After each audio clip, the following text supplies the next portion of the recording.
All right, we're out here in sunny South Penrith today, installing a 12.25 kilowatt solar array with a 32 kilowatt hour battery, Sigenergy battery stack, single phase.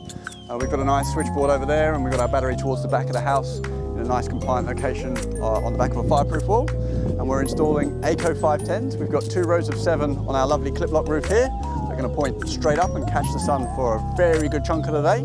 And then for our afternoon power usage, when we're cranking that air conditioning on the hot 40-degree days, we've got a nice 10 panels on our west face to keep us going until the sun sets late into the afternoon.